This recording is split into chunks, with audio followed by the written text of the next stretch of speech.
Good day everyone! Let's go! Welcome to Israel! So now we are going to trip. Itutour namin kayo sa bayan ng Israel. So first, our place is Jaffa. Ayan.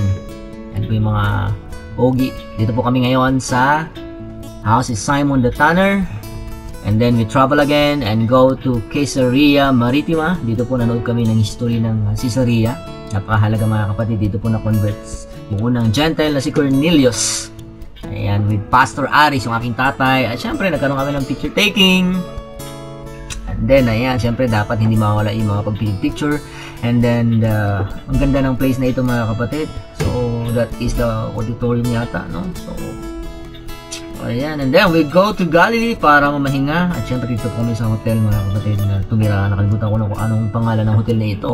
At ito po yung mga handa nila. Sobrang dami mga kapatid. Ang daming tinapay na pagpapilian. At syempre, hello mga pastors. Kasama ko po yung mga pastors from Philippines. Hindi po yung light nila. Napakaganda. At syempre, yan na po. Ay picture muna dahil it's dinner time. Isa sa pinakamagandang moment dito sa Israel. At yan po, maraming mga seasonings na pwedeng pagpilian. Ayan, hello Pastor Aris and Pastor Kong. Syempre, don't forget to subscribe. So, ayan po tayo mga kapatid, Philippine group. Another day, sa lake house pala kami nagtulog mga kapatid. So, another day na kami paglalakbay here in the city of Israel. We are now in Galilee. Ayan, yan po si Mami Jenny. I miss you Mami Jenny. At yung mga kasama namin si Ma'am Lalaine. So, we are now here in the city of Tiberias.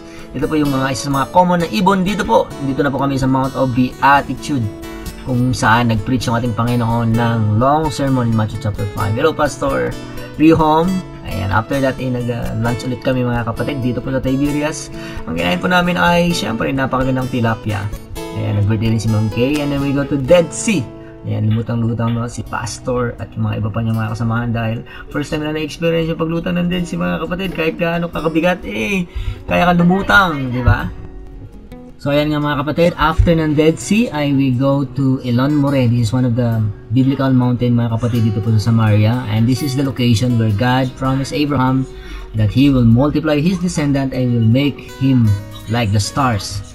And ito po mga kapatid, this is the oak tree dito po sa Elon Moreh.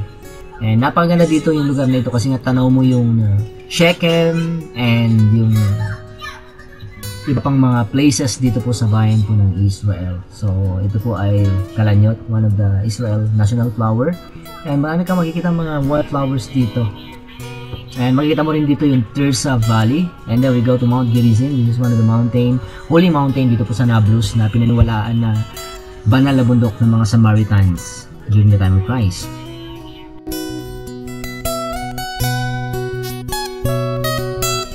And after that ay tinikman po namin yung KFC doon po sa Nablus sa Shechem.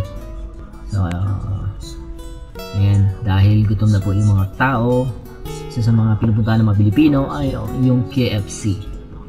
So ang Nablus mga kapatid ay part na po ng Palestinian Authority. So hindi na po siya part ng Israel. And then after that, we visit Jacob's Well mga kapatid. Isa pinakamatandang balon na hinukay pa ni Jacob. And until now mga kapatid, yung water na ito ay pwedeng inumin. Makita natin talaga natutupo yung Bible. Ito po ay nasa loob ng isang Orthodox Church dito po sa Nablus sa Shechem.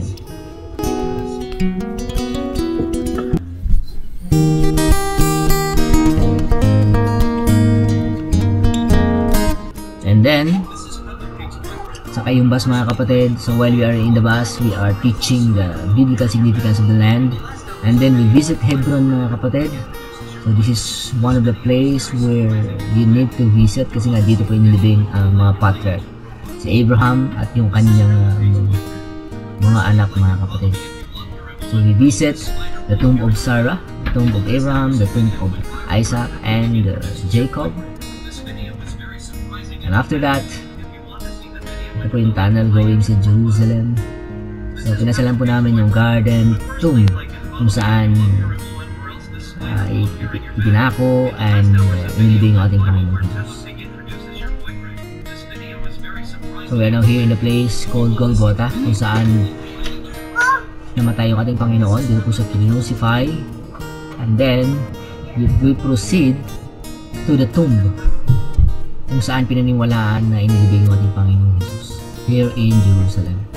Ayan po mga kapatid, yung butas na yan.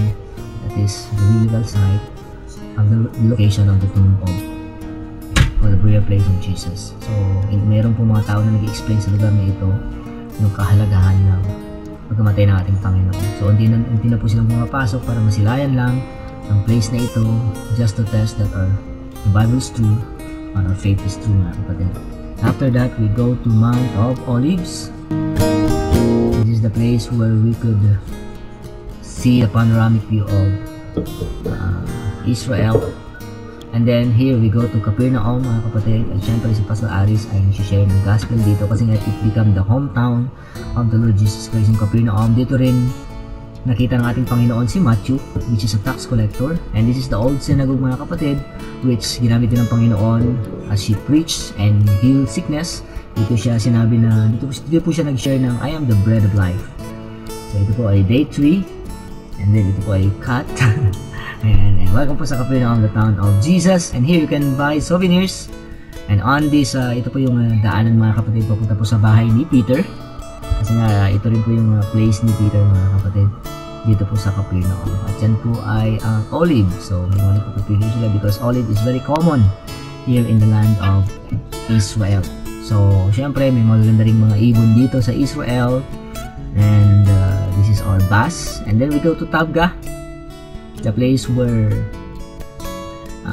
Jesus met Peter again nung binitrain ni Peter yung ating Panginoon. Dito po siya naabutan ng ating Panginoon. And here, tinanong siya ng ating Panginoon ng 3 beses kung mahal ba talaga niya yung ating Panginoon. So this is the Tabgha. Dito po mahahawakan niyo po yung dagat ng Galilee pag nandito po kayo sa Tabgha. At meron po diyang simbahan. Sa loob ng simbahan, pinaniwalaan na dyan po kinausap ng Panginoon si Peter. And then, dumiretso na po kami sa port ng Galilee for our boating. And this is a pinakamasaya at mahalagang place na pwede mong puntahan ay ang pagbuboat, mga kapatid. Masaya ito. Yan po yung mga nasasakyan. And here we are.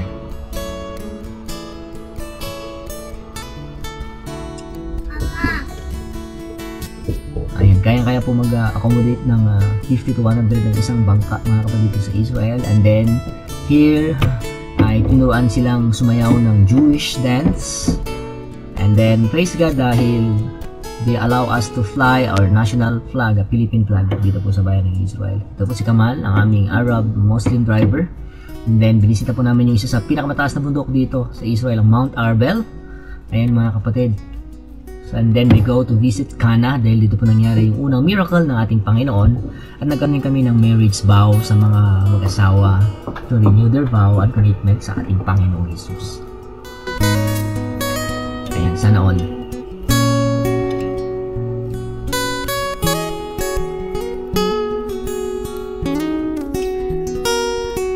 And then this is the Church of Cana.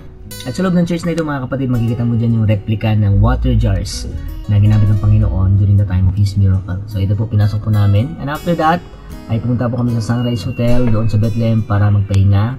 And dito po kami mag-stay ng 3 days dahil mas mura po yung mga hotel dito sa Bethlehem compare po sa Israel. So, ayan po si Ma'am Laila, si Pastor Rihom. And napaganda ng lugar, Sunrise Hotel in Bethlehem. Bago po yung lugar. And here, this is our room.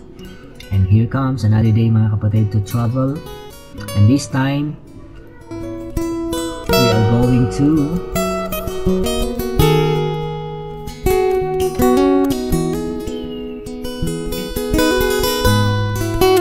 ayan, dito po na po kami sa Judean Hills, mga kapatid. So this is called, we called it the Chocolate Hills of Israel. At siyempre, dito rin po very famous ito sa verse na Psalm 23 dahil ito po yung pinipicture ni David when he wrote Psalms 23 sa kanyang awit mga kapatid sa Psalms. So dito makikita mo yung isang monastery na tinatawag na St. George Monastery, and this is also the location where they believe that Elijah hid during the time of King Ahab, mga kapatid. At dito siya pinakain ng ating Panginoon using the ravens. So ito po ay donkey, and you can take picture and you can ride it. And then pumunta po kami ng Masada Fortress, mga kapatid, doon po sa Judean Wilderness. Sa pinakamanang fortress na pinagawa po ni King Herod the Great. And napaganda po ng panoramic po sa lugar po na ito. So Masada, mga kapatid, the Bible also considering that David isa rin ito ng lugar kung saan nagtago yung ating Panginoon during the time na hinahanap po siya ni King Saul. So these are the ravens kanina yung nakita natin. Very common na mga uwak dito po sa Judean wilderness. And this is the front line of Masada. And then we share to them kung kahalagahan po ng lugar dito. And then we go to the city of Jericho for our dinner. And then we stay here in hotel mga kapatid. Dito po kami nagpahinga. And then we try, isa sa pinakamasarap na kinain namin dito ay ang baklava dito po sa Jericho. Ayan, welcome po sa Jericho Temptation Restaurant. And makita naman natin mga kapatid, ito po ay ang Elisha Spring na pinagaling, isang tubig na pinagaling ni Elisha in the Bible. So ayan mga kapatid, I hope we enjoy and let's enjoy the beauty of Israel mga kapatid. So ito po yung mga IDF soldiers na nagbabantay po dito sa Jordan River. Kasi nga po, yung river lang po ang namagitan sa city ng Jordan at city po ng Israel. So this is the place where John the Baptist baptized our Lord Jesus Christ. At syempre nagkaroon din kami ng baptism ceremony and to reaffirm their commitment sa ating Panginoon.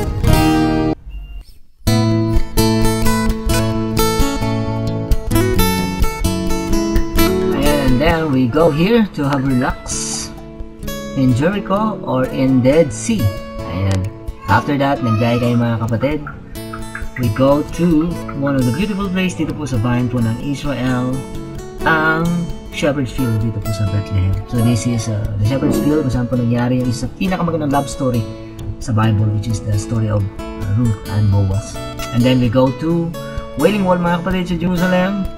This is the place where one of the holy place ng bayan po ng Israel. And then we buy souvenirs mga kapatid.